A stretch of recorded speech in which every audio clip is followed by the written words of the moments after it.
Bon, ben voilà, donc j'ai été président du groupe de haute montagne, le GHM, entre 1987 et 2001, et ensuite président du comité scientifique du Club alpin français pendant une huitaine d'années. Et ces deux associations, j'en suis toujours membre. Et ton travail aujourd'hui?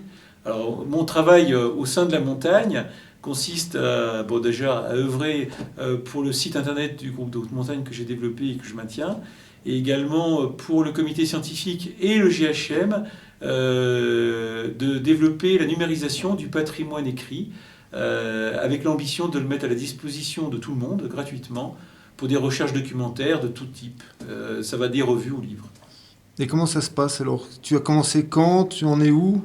Alors ça a commencé dans les années 2003 avec le fait que la famille de Lucien de Vis a donné au Club alpin français tous les documents publics écrits de Lucien de Vis, de sa main, et les archives des fédérations et du CAF.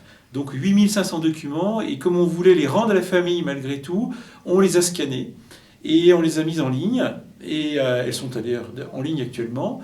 Et de là est partie l'idée de numériser des revues qui étaient en disparition, comme la revue Alpinisme du GHM. Et comment tu procèdes? Comment ça se passe alors d'abord, la première chose, c'est de se donner l'objectif de scanner toute une période. Par exemple, pour la montagne, ça va, je crois, de 1908 à 1944. Pour alpinisme, c'est 1919 à 1956. Et puis, une fois qu'on a scanné, on a les fichiers, on fait la reconnaissance de caractères, et ensuite on construit un glossaire, et on met tout ça en ligne pour qu'à partir d'un mot-clé, on puisse retrouver les pages et les photos dans lesquelles se trouve le mot-clé, et donc on trouve l'information qu'on veut.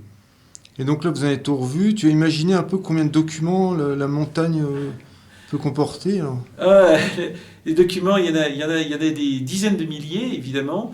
Donc on fait ça au coup par coup avec des partenaires quand ils se présentent.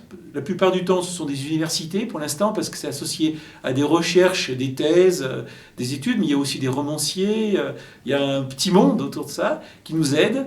Et puis, c'est des initiatives personnelles dans lesquelles on scanne nous-mêmes les revues ou les documents quand on a besoin, avec une approche assez coordonnée pour justement ça soit organisé. Donc vous avez une machine aussi qui vous...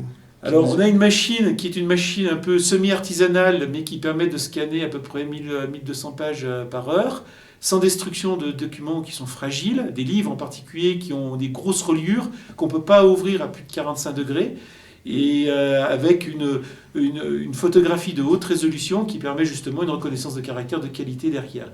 Et donc c'est une semi-automatisation, on n'est pas comme les grands moteurs de recherche qui ont cette possibilité comme Google qui offre ce service, mais d'un autre côté on est libre. Donc ça appartient aux associations, donc ça appartient aux alpinistes ou même au monde de la montagne.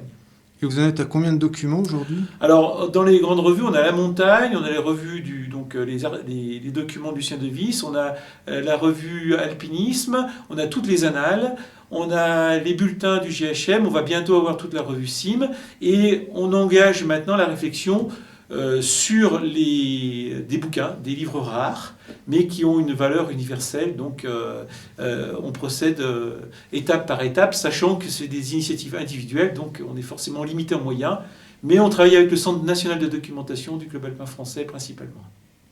Et vous arriverez à vos fins à peu près dans combien de temps? Je ne sais pas, mais il faudra certainement au moins une quinzaine à une vingtaine d'années pour arriver au bout du truc, mais l'essentiel c'est de commencer et de mettre déjà les documents en ligne. Rien que sur les documents qui sont déjà en ligne, on a à peu près une centaine de milliers de pages disponibles. En 3 secondes, à partir de 1 à 3 mots-clés, on peut retrouver l'information, et je dirais qu'on peut, il y a à peu près entre 200 et 400 personnes suivant les périodes qui vont travailler sur cette base. Donc ça va grossir et ce sera en permanence là. Voilà. Est-ce que ça te semble important de conserver ces archives pour le milieu de la montagne? Ah, c'est essentiel, parce qu'on ne peut pas construire une histoire de la montagne, on ne peut pas se construire une identité sans son passé. Donc ce serait une folie que de perdre ce patrimoine.